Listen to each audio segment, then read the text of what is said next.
rain is gone. So thank you very much. We had a busy day today. The King just left, and we've had a great discussion, terrific discussion concerning Gaza and everything else. We had discussions also about Saturday at 12 o'clock. It's going to be a big moment. We'll see what happens. I don't expect much happening with these people, but we'll see what happens. And we're going to be signing a very important deal today. It's DOGE, and I'm going to ask Elon to tell you a little bit about it and some of the things that we found, which are shocking. Billions and billions of dollars in waste, fraud, and abuse. And I think it's very important. And that's one of the reasons I got elected. I said, we're going to do that. Nobody had any idea it was that bad, that sick, and that corrupt. And it seems hard to believe that judges want to try and stop us from looking for corruption, especially when we found hundreds of millions of dollars worth, much more than that, in just a short period of time. And we want to weed out the corruption. And it seems hard to believe that a judge could say, we don't want you to do that. Well, so maybe we have to look at the judges, because that's a very serious, I think it's a very serious violation. I'll ask Elon Musk to say a few words, and we'll take some questions. Elon, go ahead. Sure. So at a high level, if you say what is the goal of DOGE, and I think a significant part of the presidency is to restore democracy. This may seem like, well, aren't we in a democracy? Well, if you don't have a feedback loop, okay, we would have to, if you sorry. So, tell you, gravitas can be difficult sometimes. If there's not a good feedback loop from the people to the government, and if you have rule of the bureaucrat, if the bureaucracy is in charge, and then what meaning does democracy actually have? If the people cannot vote and have their will be decided by their elected representatives in the form of the president and the Senate and the House, then we don't live in a democracy, we live in a bureaucracy. So it's incredibly important that we close that feedback loop, we fix that feedback loop, and that the public's elected representatives, the president, the House, and the Senate, decide what happens, as opposed to a large unelected bureaucracy. This is not to say that there are good people who are in the federal bureaucracy, but you can't have an autonomous federal bureaucracy. You have to have one that is responsive to the people. That's the whole point of a democracy.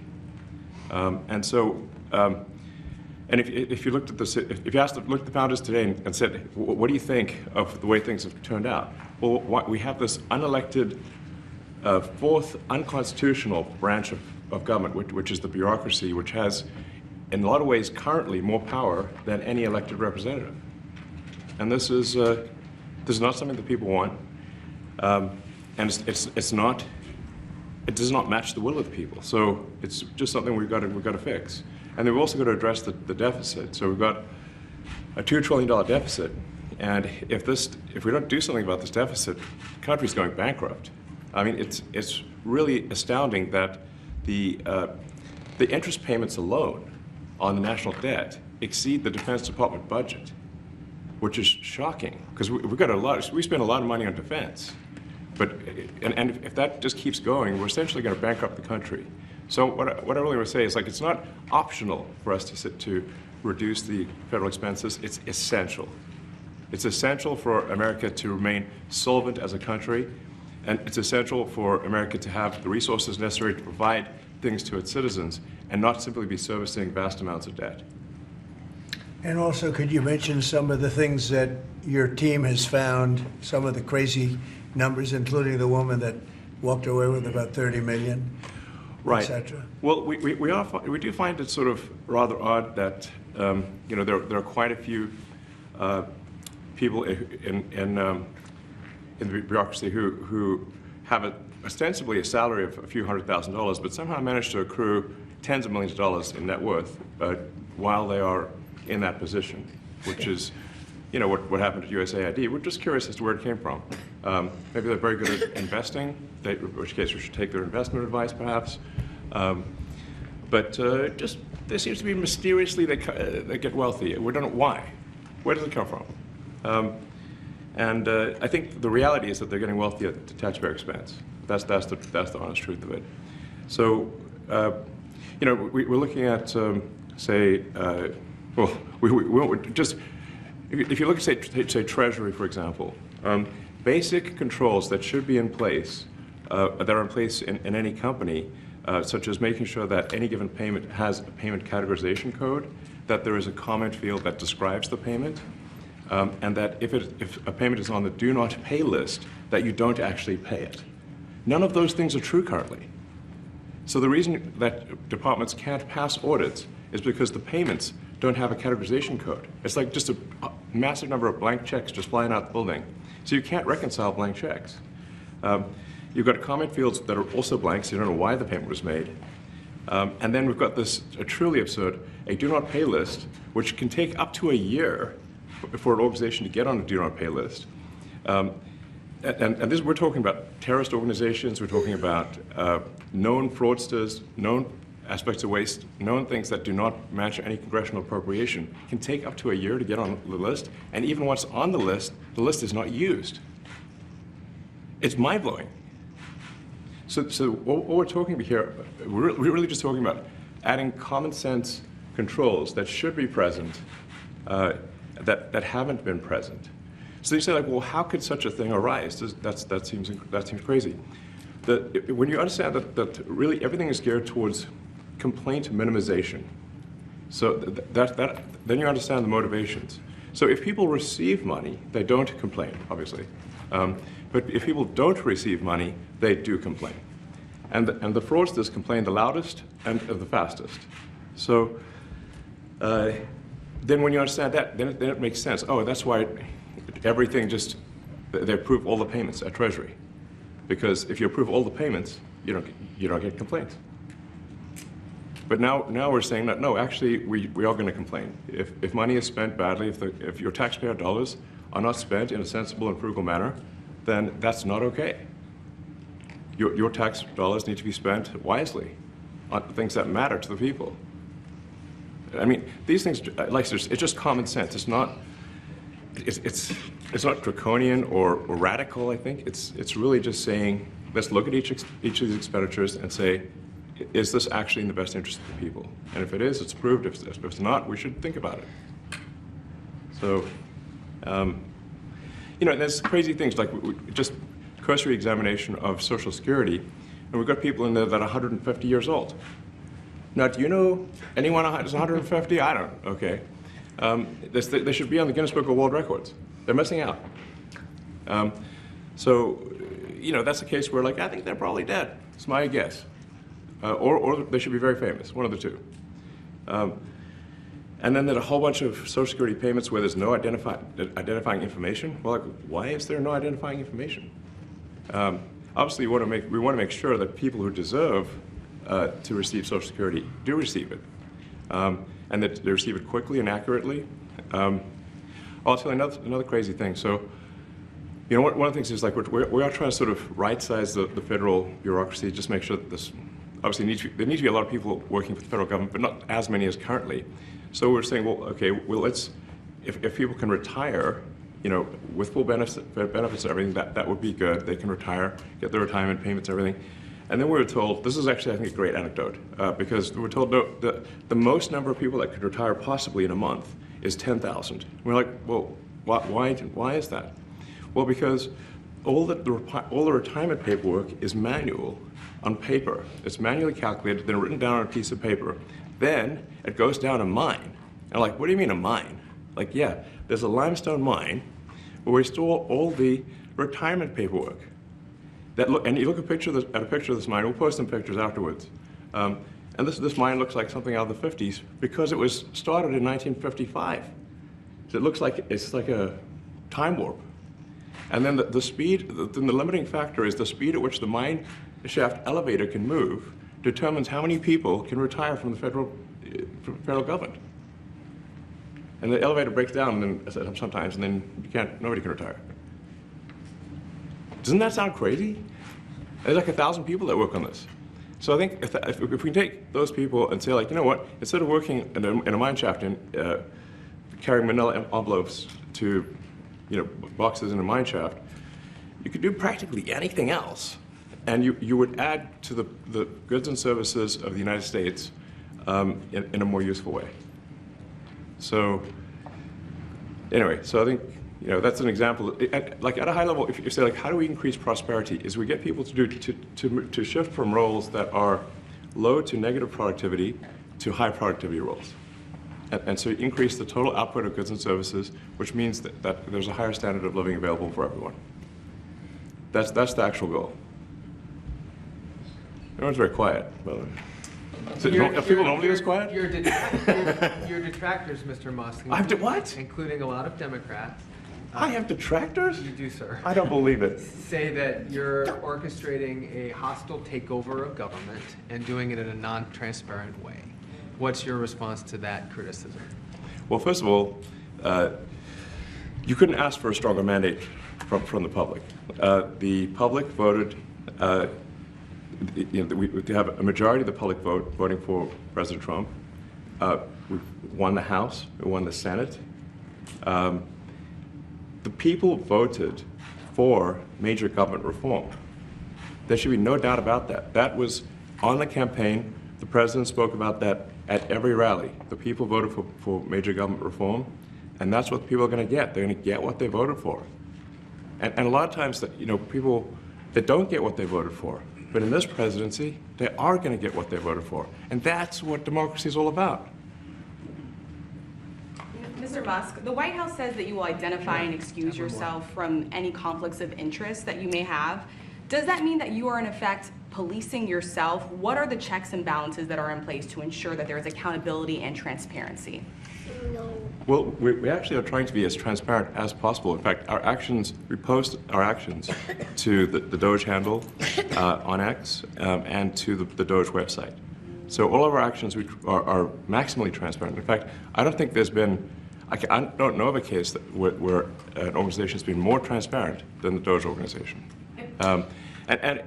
So, and the kind of things we're doing are, I think, very, very simple and basic. They're not, what I mentioned, for example, about Treasury, just making sure that payments that go out, taxpayer money that goes out, is categorized correctly, that the payment is explained, that organizations on the do not pay list, which takes a lot to get there, that actually are not paid, which currently they are paid.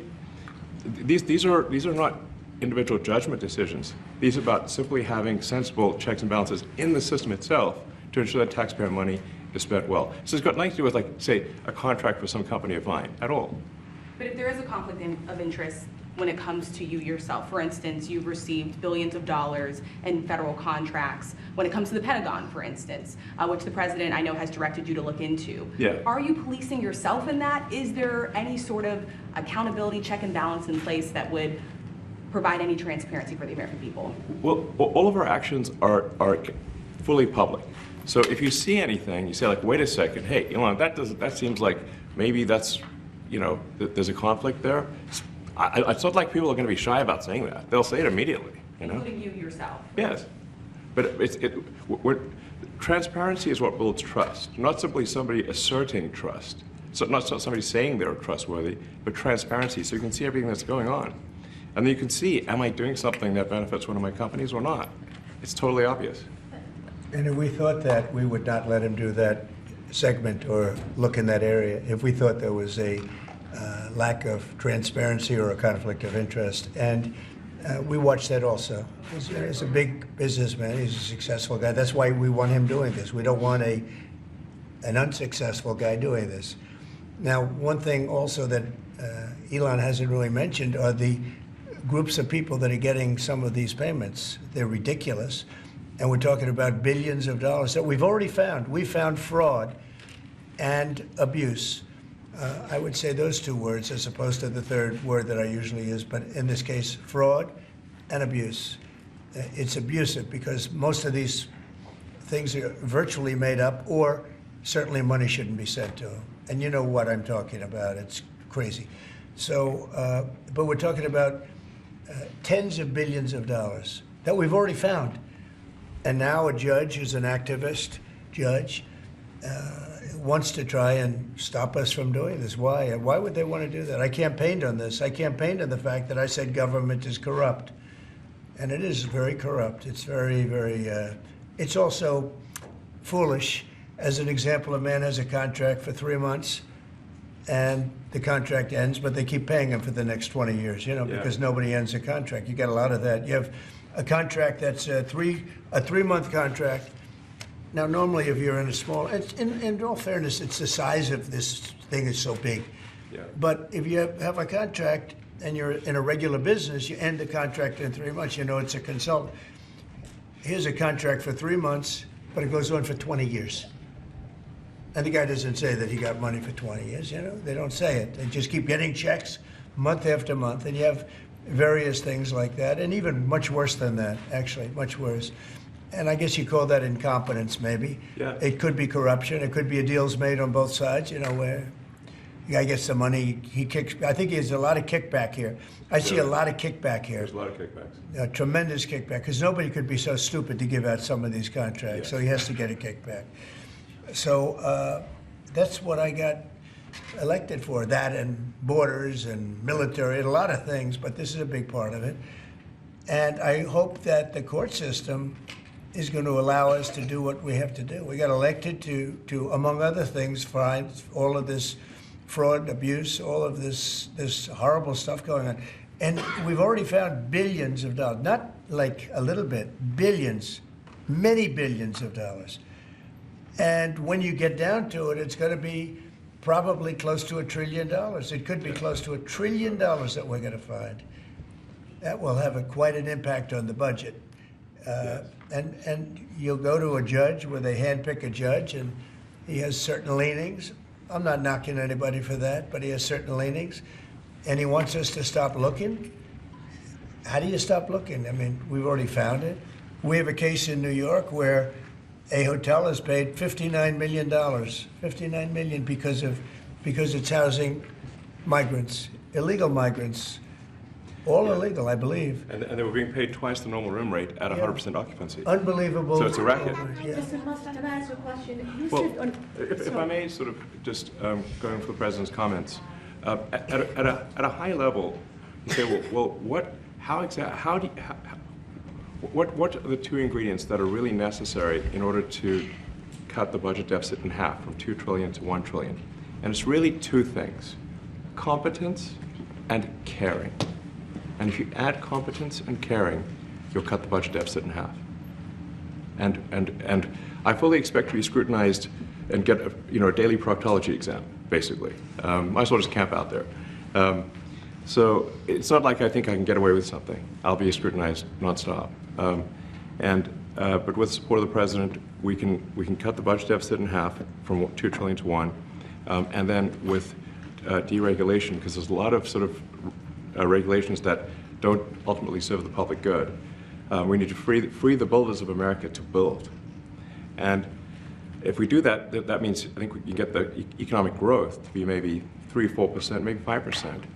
And that means if you can get $1 trillion of economic growth and you can cut the budget deficit by $1 trillion, between now and next year, there is no inflation.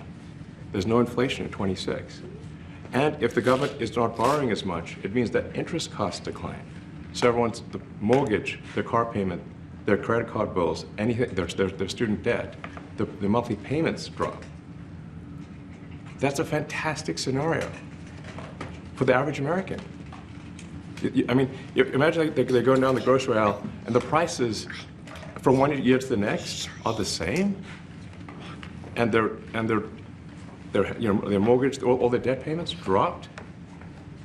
How great is that for the average American? We had That's no what we're idea. We had no idea we were going to find this much, and it's open. It's not like complicated. It's not that simple stuff. complicated. It's a like lot of work. We Yeah. can't believe it. A lot of work. A lot of smart people involved. Very, very smart people. But you're talking about anywhere maybe $500 billion. It's crazy the kind of numbers you're It is really talking crazy. about. Normally when you're looking at something, you'll find you're looking for 1 out of 100. Here, you're almost reversing it. You look for one that's good. Yeah. And you can look at the title and you say, why are we doing this? Why are we doing that? And the public gets it. You know, the public gets it. You've seen the polls. The public is saying, why are we paying all this money? This for years, this has gone on. Mr. Musk, President you Trump, said Senator, Yeah, go ahead. Wait, go ahead. Senator Rand Paul today said that DOGE cuts will ultimately need a vote in Congress. Do you agree with that? Is that the I plan? really don't know. I know this. We're finding tremendous fraud and tremendous abuse. If I need a vote of Congress to find fraud and abuse, it's fine with me. I think we'll get the vote, although there'll be some people that wouldn't vote. And how could a judge want to hold us back from finding all of this fraud and finding all of this incompetence? Why would that happen? Why would even Congress want to do that? Now, Congress, if we do need a vote, I think we'd get a very easy vote because we have a track record now. We've already found billions of dollars of abuse, incompetence, and corruption. A lot of corruption. If a judge does block one of your policies, part of your agenda, will you abide by that ruling? Will you Well, comply I with that always order? abide by the courts, and then I'll have to appeal it. But then what he's done is he slowed down the momentum. And it gives crooked people more time to cover up the books. You know, if a person's crooked and they get caught, other people see that, and all of a sudden it becomes harder later on. So, yeah, the answer is I always abide by the courts, always abide by them, and will appeal. But appeals take a long time, and I would hope that a judge, if you go into a judge and you show him, here's a corrupt situation, we have a check to be sent, but we found it to be corrupt. Do you want us to send this corrupt check to a person, or do you want us not to give it and give it back to the taxpayer? I would hope a judge would say, don't send it, give it back to the taxpayer. Yeah, if I can add to that, what we're finding is that a bunch of the fraud is not even going to Americans. So I think we can all agree that if there's going to be fraud, it should at least go to Americans. But a bunch of the fraud rings that are operating in the United States and taking advantage of the federal government, especially in the entitlements programs, are actually foreign fraud rings. They're operating in other countries and actually exporting money to other countries. We should stop that. Mr. Musk, you said, And this is big numbers. We're talking about $100 to $200 billion a year. Sure. Serious money. Mr. Musk, you said on X Yeah. that an example of the fraud that you have cited was $50 million of condoms was sent to Gaza. But after fact check this, apparently Gaza in Mozambique, and the program was to protect them against HIV. So can you correct the statements? It wasn't sent to Hamas actually. It was sent to Mozambique, which makes sense why condoms was sent there. Yeah. And how can we make sure that all the statements that you said were correct, so we can trust what you say? Well, first of all, some of the things that I say will be incorrect and should be corrected. So nobody's going to bat 1,000. I mean, we will make mistakes, but we'll act quickly to correct any mistakes. I'm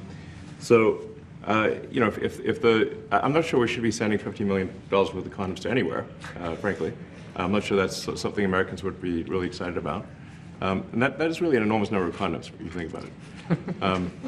If it went to Mozambique instead of Gaza, I'm like, okay, that's not as bad, but still, why are we doing that?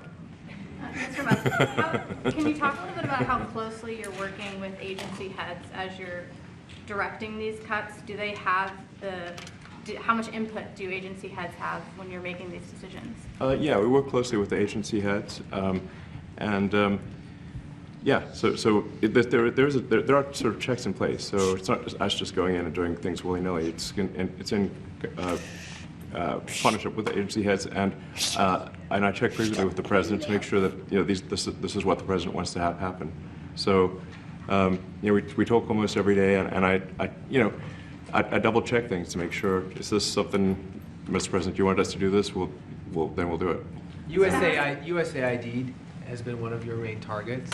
Are you concerned at all that some of the cuts or that shutting that agency altogether may lead to diseases or other bigger problems starting in other countries that then come to the United States? Yeah, so that's an interesting example. So that's something where we work closely with the State Department and Secretary Rubio. And we have, for example, turned on funding for Ebola prevention and for HIV prevention. Left that, you said? Yes, correct. And we are moving fast, so we will make mistakes, but we'll also fix the mistakes very quickly. So Do you see it as a worthy cause, USAID? I think that there are some worthy things, but overall, if you say what was the bang for the buck, I would say it was not very good. And there was far too much of what USAID was doing was influencing elections in ways that I think were dubious and do not stand the light of day. I can just ask a follow-up to the Pentagon contracts. If you have received billions of dollars in contracts from the Pentagon, and the president's directing you to look into the Department of Defense, is Yes, that which we a definitely need conflict to of do and interest? are going to do at the president's request. Does that present a conflict of interest for you? No, because you'd have to look at the individual contract and say, first of all, I'm not the one, filing the contract. It's people at SpaceX or someone who will be putting for the contract. And I'd like to say, if you see any contract where where it was awarded to SpaceX and it wasn't by far the best value for money for the taxpayer, let me know, because every one of them was. The president said the other day that you might look at treasuries. Could you explain that a little bit? What kind of fraud, and that question goes to both of you, what kind of fraud are you expecting to see or do you see right now in U.S. treasuries? Yeah, I think you mean the Treasury Department as opposed to Treasury bills, or. You also referenced treasuries on Air Force One the other night. Go ahead. Well, as I mentioned earlier, really the first order of business is to make sure we're actually collecting. Sorry for this. I thought my son might enjoy this, but he's sticking his fingers in my ears and stuff. So it's a bit hard to hear sometimes. Hey, stop that. No, the stuff we're doing with the Treasury Department is so basic that you can't believe it doesn't exist already. So for example, like I mentioned, just making sure that when a payment goes out, it has to have a payment categorization code. It's like, what type of payment is this? You can't just leave the field blank. Currently, many payments, the field is left blank. And you have to describe what's the payment for, some basic rationalization. That also is left blank. So this is why, the Pentagon, when's the last time the Pentagon passed an audit? I mean, a decade ago, maybe? Ever? Really? And we want to just, in order to actually pass audits, you have to have financial information that allows you to trace the payments. And once in a while, the Treasury has to pause payments if it thinks the payment is going to a fraudulent organization. If a company or an organization is on a do not pay list, we should not pay it. I'm sure you would agree. Like, if it's quite hard to get on that payment, the do not pay list, it means that this is someone that is like dead people, terrorists, known fraudsters, that kind of thing. We should not pay them. But currently we do, which is crazy. We should stop that. Many transactions. And by the way, hundreds, thousands of transactions like that. We have a big team. And for the sake of the country, I hope that the person that's in charge and the other people that report to me that are in charge are allowed to do the right thing, namely make sure everything's honest, legitimate, and competent. But we're looking at just, when you look at USAID, that's one. We're going to look at the military. We're going to look at education. They're much bigger areas. But the USAID is really corrupt. I'll tell you, it's corrupt. It's incompetent, and it's really corrupt. And I can't imagine a judge saying, well, it may be corrupt, but you don't have the right. You got elected to look over the country and to, as we say, make America great again, but you don't have the right to go and look and see whether or not things are right that they're paying or that things are honest that they're paying. And nobody can even believe this. Other people, law professors, they've been saying, how can you take that person's right away? You're supposed to be running the country, but we're not allowed to look at who they're paying it to and what they're paying. We have massive amounts of fraud that we caught. I think we probably caught way over a lot of billions of dollars already in, 2 weeks? Yes. And it's going to go to numbers that you're not going to believe. And much, as I said, much is incompetence and much is dishonesty. We have to catch it. And the only way we're going to catch it is to look for it. And if a judge is going to say you're not allowed to look for it, that's pretty sad for our country. I don't understand how it could even work. On the buyout program, can you personally guarantee that? Which one? The buyout program, the operative federal workers. Can you personally guarantee that the workers who opt in to resign now will be paid through Well, September? they'll get their money, but they're getting a good deal. They're getting a big buyout. And what we're trying to do is reduce government. We have too many people. We have office space. It's occupied by 4%. Nobody's showing up to work because they were told not to. And then Biden gave them a 5-year pass, some of them, 48,000 of them, gave them a 5-year pass, that for 5 years you don't have to show up to work. And let me tell you, this is largely, much of this stuff is because of Biden. It's his fault. He allowed this country, what he did on our border. What he did on our border is almost not as bad as what he did with all of these contracts that have come out. It's a very sad day when we look at it. I can't even believe it. But many contracts just extend and they just keep extending, and there was nobody there to correct it. And that cannot be, I can't imagine that could be held up by the court. Any court that would say that the president or his representatives, like Secretary of the Treasury, Secretary of State, whatever, doesn't have the right to go over their books and make sure everything's honest. I mean, how can you have a country? You can't have anything that way. You can't have a business that way. You can't have a country that way. Hey, thank you very much, everybody. Thank you. Thank you, press. Thank you, press. Head out. Coming back tonight. Mark Fogel will be at the White House tonight at about 10 o'clock. If you want to come over, you can say hello to him. Did you guys give anything in return? Not much. No, they were very nice. We were treated very nicely by Russia, actually. I hope that's the beginning of a relationship where we can end that war and millions of people can stop being killed. They've lost millions of people. They lost, in terms of soldiers, probably 1.5 million soldiers in a short period of time. We got to stop that war. And I'm interested primarily from the standpoint of death. We're losing all those soldiers. And they're not American soldiers, they're Ukrainian and Russian soldiers. But you're probably talking about 1.5 million. I think we got to bring that one to an end. Okay? Thank you. Thank you very much. Thank you. We're moving. Let's go. Let's move. Thank you. We're moving. 10 o'clock Thank tonight you. at the White House. All right, guys. Thanks, everybody. Let's head out. Thank you. See you later. Yeah, I mean, it's a lot, you know. So Thank you, guys. Thanks, guys. Right behind the stills. it's like, I think that like less than a